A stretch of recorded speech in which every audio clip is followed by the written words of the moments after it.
Olá a todos, meu nome é Maria, eu sou voluntária do SEMI, a Casa Espírita Mansão da Esperança, e hoje estamos aqui para refletir sobre mais um tema do Evangelho segundo o Espiritismo.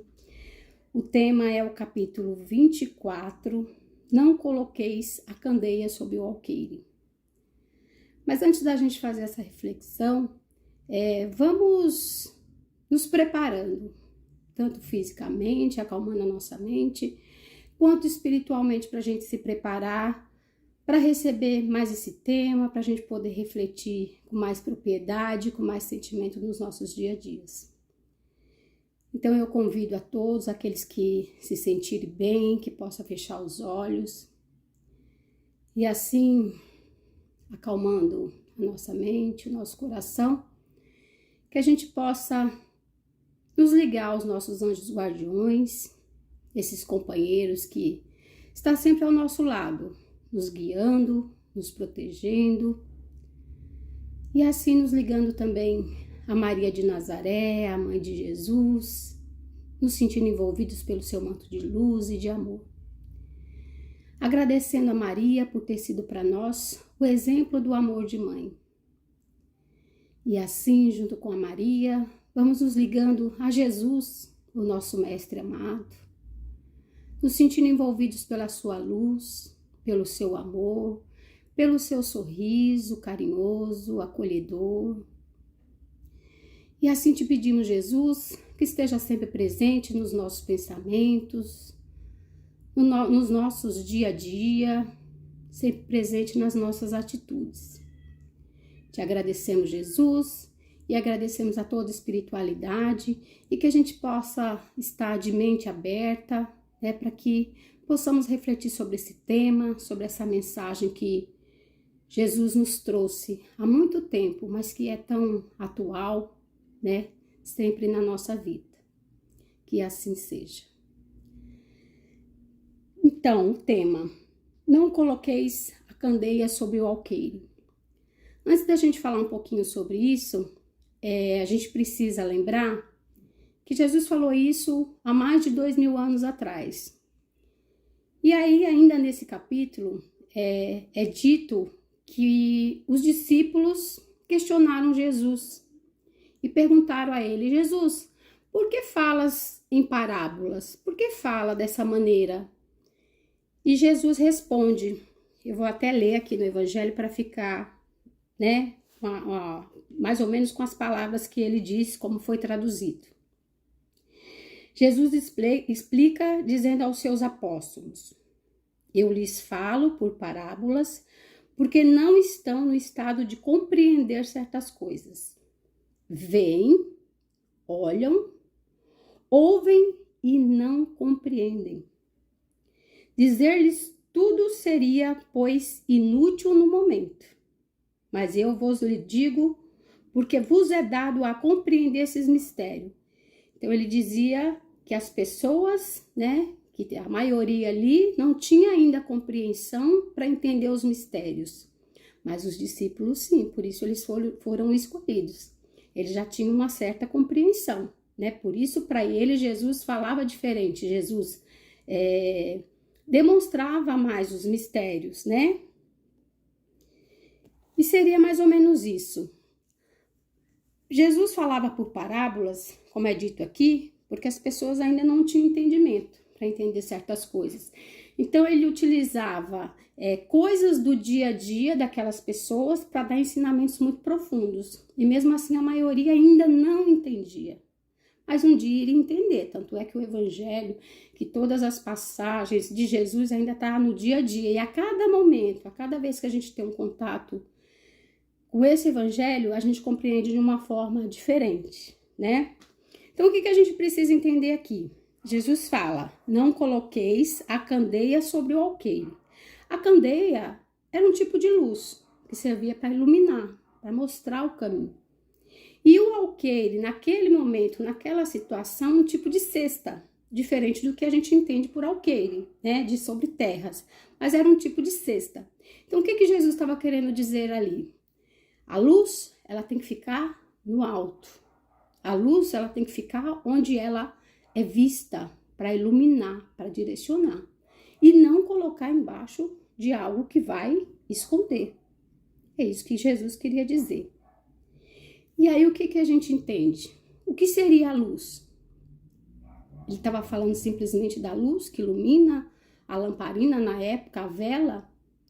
Jesus estava querendo dizer para a gente a nossa luz, né?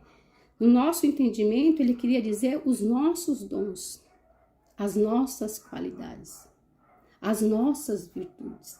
Era exatamente sobre isso que Jesus estava falando. Que quando é dado para a gente, ou a gente adquire uma qualidade, um dom, uma virtude, ela não deve ficar escondida. Ela é dada como uma ferramenta de trabalho, para se trabalhar, para se mostrar, para conduzir a nós e aos outros. Então, diante disso, a gente passa a refletir. Qual é a minha luz? Cada um tem uma intensidade, cada um de uma forma diferente. E cada um de nós usa de uma forma diferente. Ou não usa, ou coloca lá embaixo da cesta. Então, o que a gente precisa refletir? Em primeiro lugar, qual é a minha luz? Qual é o meu dom?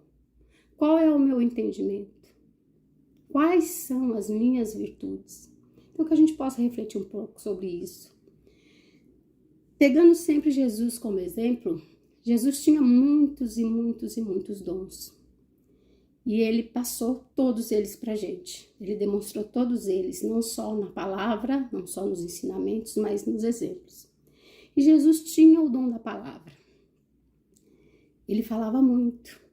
Ele falava para multidões, ele encantava multidões. Então era um dos dons de Jesus. E aí a gente pode comparar, mas Jesus encantava multidões, ele sabia do que estava falando. Ele sabia falar, ele tinha o dom da palavra, mas e eu? Eu tenho o dom da palavra? Eu não falo nada, eu não falo em público, eu não falo bonito, eu nem sei escrever. A gente pode pensar isso. E claro que a gente não vai comparar na magnitude de Jesus. Mas todos os dons, todas as qualidades, elas podem ser aperfeiçoadas. A gente só precisa praticar. Então, falando desse dom da palavra, o dom de Jesus, a gente pode não falar e encantar multidões, como muitas pessoas hoje fazem. Eles falam para multidões e encantam, né? Mas e no coração? Será que aquilo é o sentimento? Né? Será que eles encantam também no exemplo? Mas isso não vem ao caso agora. O que vem ao caso? Cada um refletir sobre o seu dom, sobre a sua palavra. Como é que a gente está usando a palavra? Eu posso falar para uma pessoa só. Eu posso conversar com uma pessoa só. E o que é que eu converso? Para uma pessoa só, eu posso dizer, dependendo da situação dela: Fulano, eu não tenho muito a te dizer, mas eu estou aqui. Você não está sozinho. Não desista. Não são muitas palavras, não são palavras bonitas e nem muito elaboradas, mas dependendo do contexto, dependendo da situação e da maneira como se coloca para uma pessoa que está precisando escutar essas pouquinhas palavras, é fundamental. Encantamos aquela pessoa. Então, que a gente possa perceber mais o que o outro precisa ouvir. Eu sei que muitas vezes a gente fica muito preocupado, muito cheio de coisas, envolvido nos nossos próprios problemas, que a gente acaba não percebendo que o outro ali do lado, ou nosso colega de trabalho, ou alguém dentro da nossa própria casa, ou alguém que a gente esbarra na rua, está precisando de uma palavra. Às vezes uma palavrinha, né? E a gente tem o dom de falar, tem o dom de perceber, e a gente encanta uma pessoa só. Isso para Jesus é muito mais importante do que alguém que fala palavras maravilhosas, bonitas, encanta a multidão, mas no individual, uma pessoa que está próxima não consegue fazer, não consegue transformar, não consegue ajudar. Então é isso que Jesus espera da gente, que seja com uma pessoa só, daqui a pouco vai ser com 2, vai ser com 3, e aí vai ser, conforme a nossa prática, vai ser muito, vamos deixar fluir.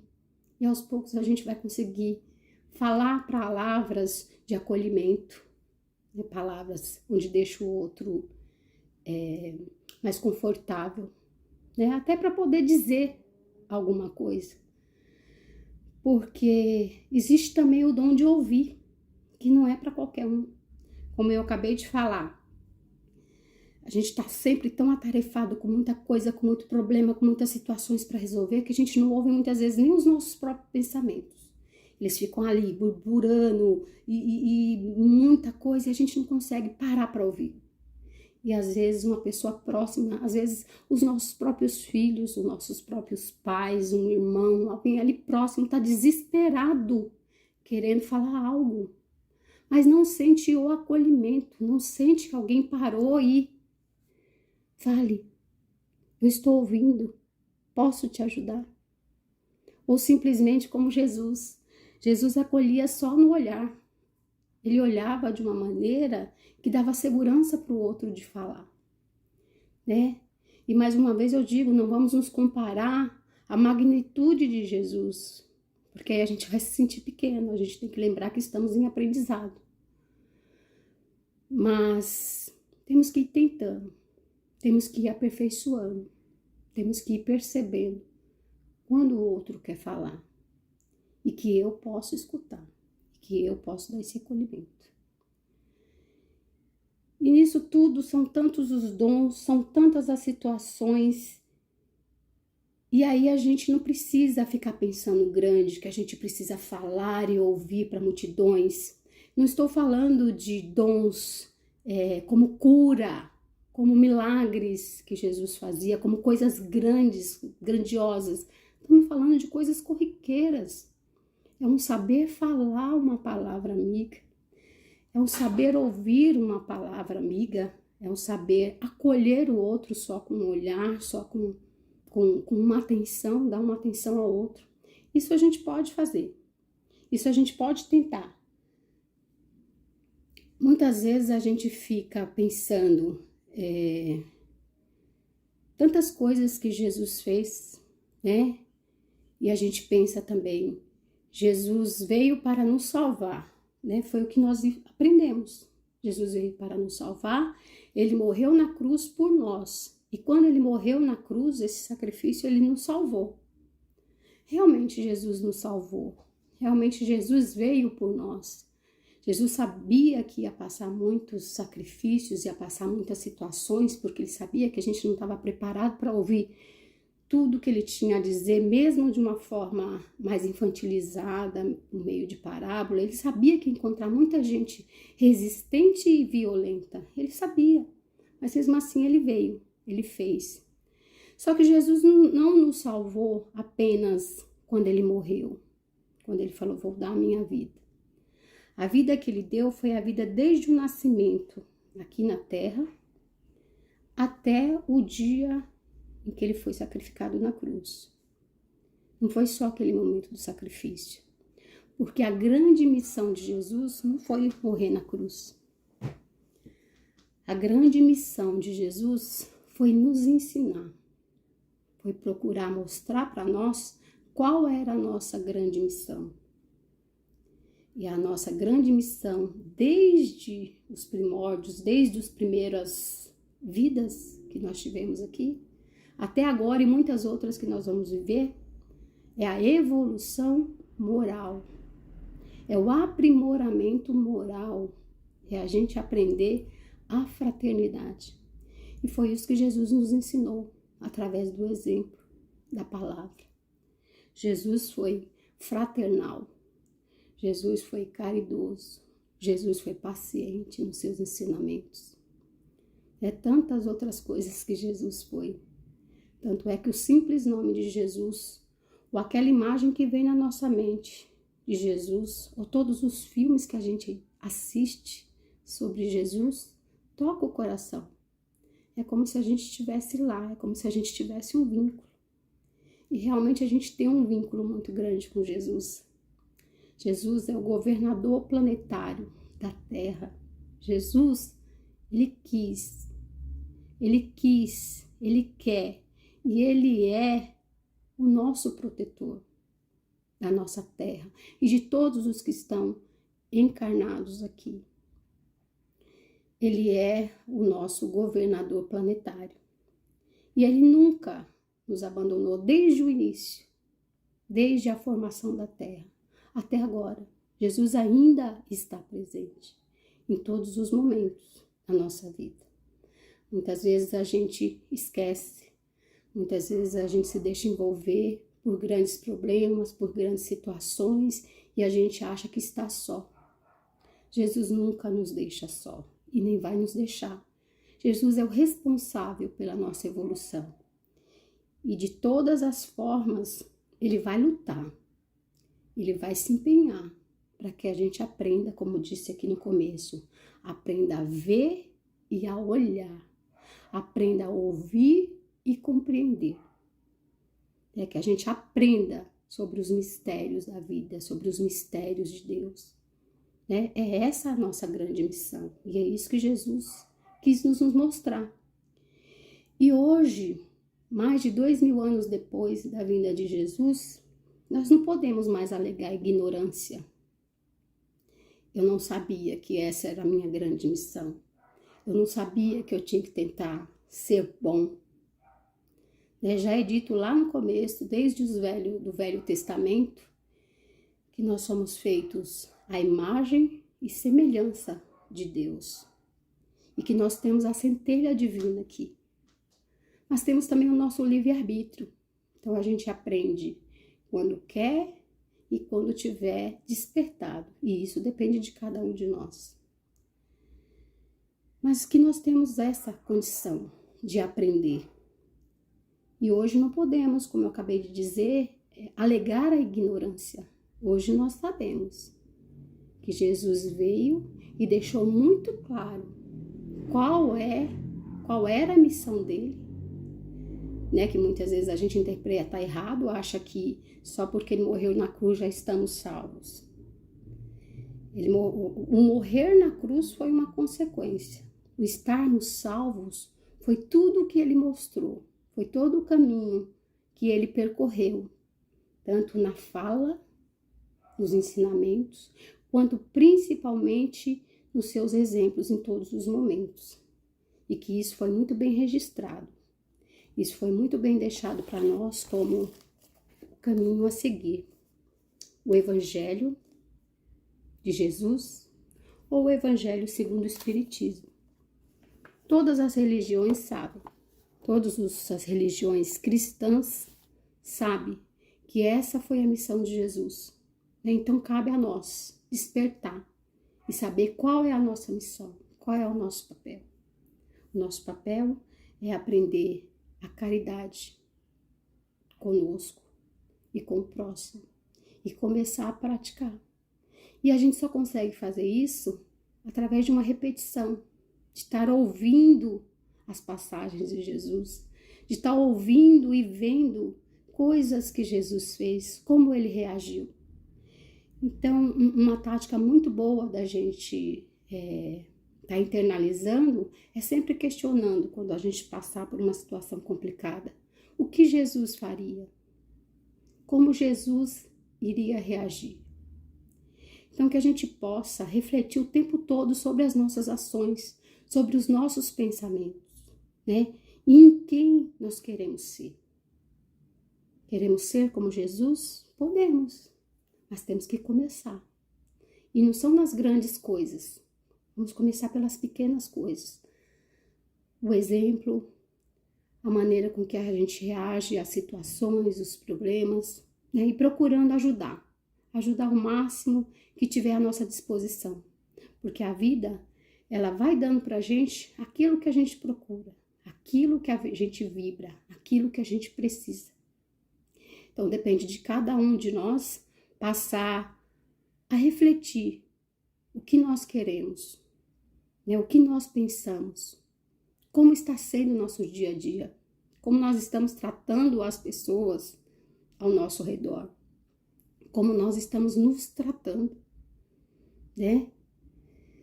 Então fica aí a reflexão Uma outra situação é que a gente precisa lembrar dos nossos dons, das nossas virtudes e de muita coisa que é dada para nós pela própria espiritualidade. A mediunidade, mais um dom, né, que todos nós temos de alguma forma, uns em menor grau, outros em maior grau, e a mediunidade também, ela depende muito da prática, depende muito do aperfeiçoamento que cada um de nós dá a ela. Então, que a gente possa refletir, né, que essa é o grande objetivo desse capítulo. O que eu estou fazendo com os meus dons? Já descobri quais são eles? Posso ter outros dons, outras virtudes? E eu estou colocando todos esses dons onde? Em cima, na luz, que serve de direcionamento, de acolhimento, né, de caminho a seguir, que me mostra o caminho que eu tenho que ir e que essa luz também atrai aqueles que necessitam dela e que eu posso ajudar. Ou eu estou pegando tudo isso e estou colocando ali. Não quero mexer. Deixa ali guardadinha, porque todos nós temos qualidades, dons, virtudes, mediunidades e tantas outras coisas. Cabe a cada um de nós refletir. Onde é que está tudo isso? Está aqui, escondido, porque eu não quero mexer, porque dá trabalho. Ou está aqui, visível, né, como ferramenta de trabalho, da reforma interior. Porque toda vez que eu passo a ajudar alguém, toda vez que eu passo a me importar com o outro, e tudo aquilo que depende de mim, eu consigo fazer, toda vez que eu faço isso, o mais beneficiado sou eu.